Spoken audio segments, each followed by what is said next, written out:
Nous sommes dans une société libre, où chacun peut avoir ses opinions et c'est une très bonne chose. Du coup, on ne peut pas empêcher à Bertrand Cantat de vouloir faire de la musique ou alors de sortir des albums tant qu'il n'a pas été arrêté ou tant qu'il n'a pas commis un crime qui justifierait le fait de l'empêcher de faire ces choses-là.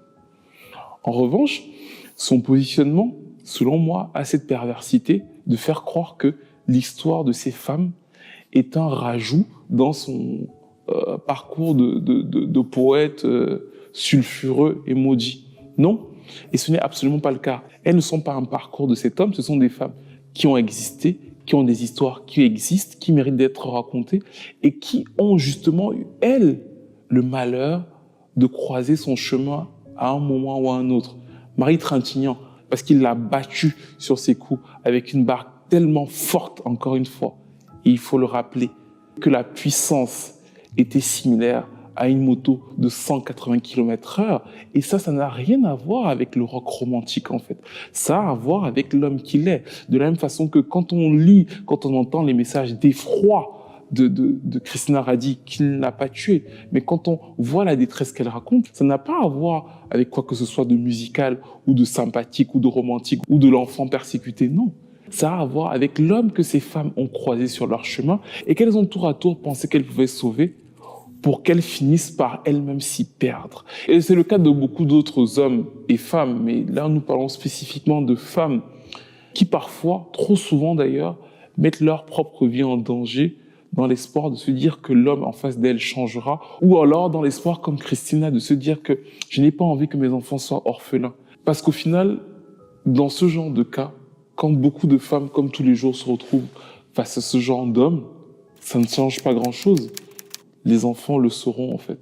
Donc n'hésitez pas, si vous m'écoutez, dès les premiers coups, à vous protéger, à vous enfuir et à ne pas penser que le sacrifice de votre propre personne pourra sauver quelqu'un d'autre de la personne qu'il est. C'est triste à dire et ce n'est absolument pas du victim blaming.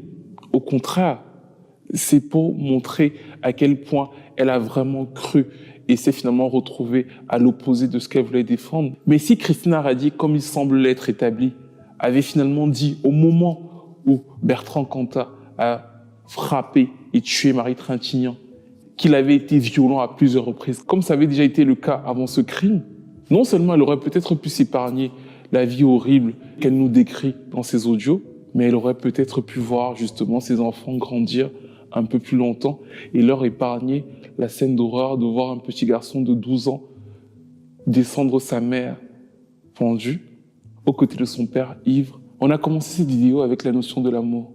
L'amour d'une mère pour sa fille, Nadine Trintignant, et son magnifique livre que je vous conseille d'ailleurs de lire sur l'amour et la colère qu'elle ressentait après ce qui arrivait à sa fille. Paradoxalement, le fait d'avoir lu ce livre m'a fait penser que Christina Radi devrait certainement avoir le même amour, la même passion pour ses enfants, mais que la violence de ce qu'elle a subi au jour le jour ne lui a pas permis de pouvoir rester auprès d'eux aussi longtemps qu'elle le voudrait, parce que j'ai été très perturbé par le fait que, effectivement, dès le départ, elle insistait sur le fait qu'elle ne voulait pas que ses enfants soient orphelins et qu'au final, ils le sont. À l'instar des enfants de Marie Trintignant, et je veux que vous gardiez leur nom, que vous alliez voir les films de Marie Trintignant, que vous reteniez les mots et la force de Christina Radi, parce qu'elle a été forte à sa manière, parce qu'elles ne sont pas que le parcours ou les erreurs d'un rocker talentueux ou fougueux. Ce sont des vies, ce sont des femmes, ce sont des histoires qui méritent de rester, de perdurer. Elles ne sont pas le parcours de vie boiteux de quelqu'un, non. Elles ont existé, elles ont aimé, parfois passionnément, elles se sont trompées. Mais surtout, elles, comme beaucoup de femmes dans ce monde, ne méritaient absolument pas ça.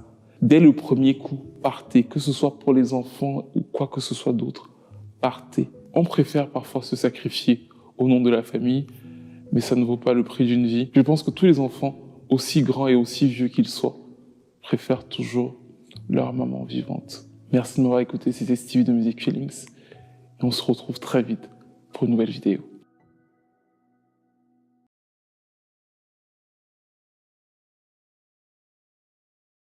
Bertrand, elle vit encore. Elle vit encore.